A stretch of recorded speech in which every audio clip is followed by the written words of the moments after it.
سلام به همگی.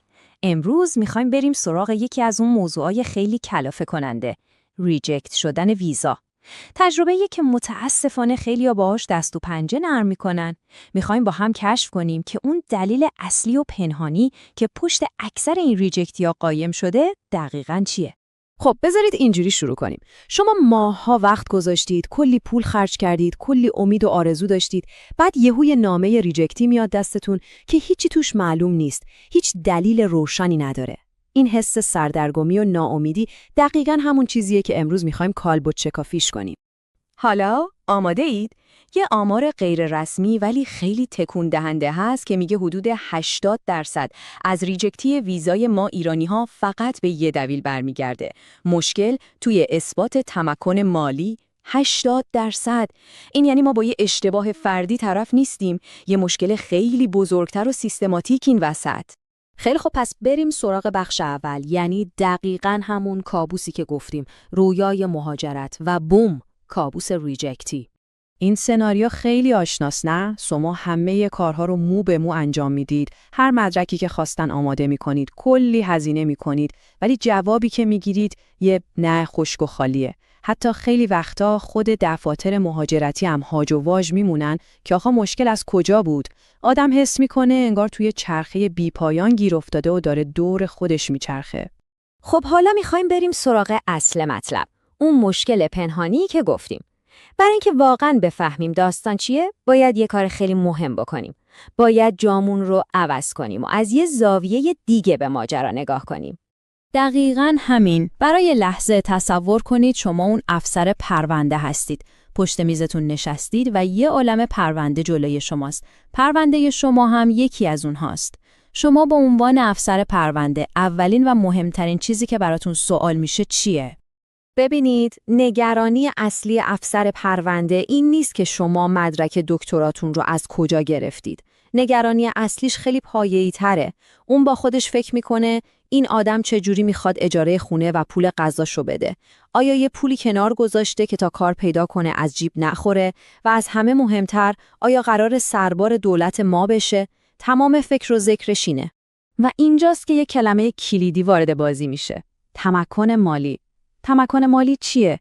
در واقع جواب شما به تمام اون سوالاست. اون مدرک رسمی و معتبریه که به اون افسر پرونده میگه نگران نباش، من از پس خودم برمیام. به همین سادگی. این شاید مهمترین برگ برنده شما باشه. خیلی خوب. حالا که فهمیدیم تمکن مالی چقدر مهمه، بیایید 3 تا از رایج‌ترین تله‌هایی رو که متقاضی‌ها حتی با بهترین نیت توش میافتن رو با هم ببینیم. خوب دقت کنید، شاید مشکل شما هم دقیقاً یکی از همین‌ها باشه.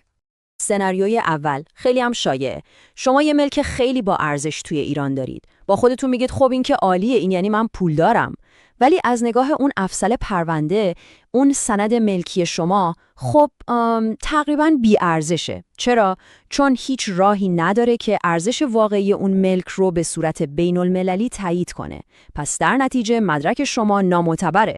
سناریوی دوم یه اشتباه محاسباتیه. فرض کنید شما معادل 2500 یورو پس‌انداز دارید. ولی سفارت گفته حداقل باید 10,000 یورو داشته باشید. این اختلاف فاحش مثل یه چراغ قرمز بزرگ برای افسر پرونده است. فوراً بهش این پیام رو میده که شما اصلاً برای هزینه‌های اولیه زندگی توی اون کشور آماده نیستی. و اما سناریوی سوم که از همه کلافه کننده تره. شما پول کافی رو دارین، مثلا 30,000 یورو توی حساب بانکیتون توی ایرانه. گواهی بانکی هم میگیرید و ارائه میدید. اما باز هم ریجکت میشید. دلیلش چیه؟ دلیلش اینه که اون حساب بانکی شما با تمام پول توش برای سیستم مالی جهانی عملاً نامرئیه. افسر پرونده هیچ راهی نداره که وجود اون پول رو تایید کنه. خب، تا اینجا 3 تا سناریوی شکست رو دیدیم. حالا میرسیم به اون لحظه آها. میخوایم ببینیم اون نخ تسبیحی که این 3 تا سناریوی بظاهر متفاوت رو به هم وصل میکنه چیه؟ یه دلیل ریشه‌ای پشت همه اینها قایم شده. یه لحظه فکر کنید.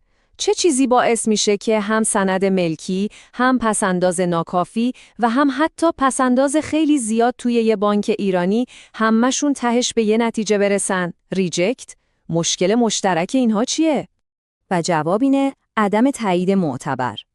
دوستان، مشکل اصلی پول شما یا دارایی شما نیست. مشکل اینه که به خاطر تحریم‌های بین‌المللی، اون افسر پرونده هیچ ابزاری نداره که بتونه به صورت مستقل حرف شما رو تایید کنه. همین. کل داستان همینه. بذاری ساده تر بگم. تحریم‌ها یه دیوار شیشه‌ای ساختن. شما داراییتون رو از پشت دیوار نشون میدید، ولی اون افسر نمیتونه بهش دست بزنه و واقعیتش رو چک کنه. ارزش ملک شما رو نمیتونن تایید کنن. بانک‌های ما به شبکه جهانی مثل سویفت وصل نیستن. حتی اون گواهی بانکی که از یه سایت با دامنه .ir صادر شده، برای اونها غیر قابل ردگیریه. خب تا اینجا فقط از مشکل گفتیم. ولی نگران نباشید، هر مشکلی یه راه حلی هم داره. تو این بخش آخر میخوایم بریم سراغ راه حل نهایی و ببینیم چطور میشه از این مانع بزرگ پرید. راه حل در تئوری خیلی ساده است. شما باید مدرکی به سفارت بدید که براشون کاملا معتبر و قابل چک کردن باشه. و اون مدرک چیه؟ یه گواهی تمکن مالی از یه بانک معتبر بین‌المللی، بانکی که جزئی از سیستم مالی جهانی باشه. آها، میدونم الان داری چی فکر میکنید. این که یه دور باطله، یه کچ 22 کلاسیک. برای گرفتن ویزا باید حساب اروپایی داشته باشی. برای باز کردن حساب اروپایی هم باید ویزا و اقامت داشته باشی. این دقیقاً همون گره کوریه که اکثر آدما توش گیر میکنن. اما یه راهی برای باز کردن این گره وجود داره. یه مسیر اثبات شده که این دور باطل رو میشکنه. فرایندی که طبق منبع ما به این صورته. اول، یه حساب بانکی کاملا قانونی براتون توی اروپا باز میشه، حتی با کد مالیاتی. دوم، مبلغ مورد نیاز رو به اون حساب واریز میکنه. یعنی لازم نیست شما پول خودتون رو منتقل کنید.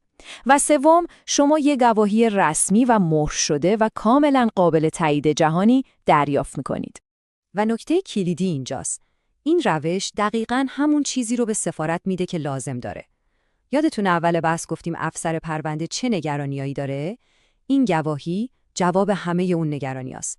یه مدرک محکم و قابل استناد که بهشون ثابت میکنه شما از نظر مالی کاملاً آماده اید.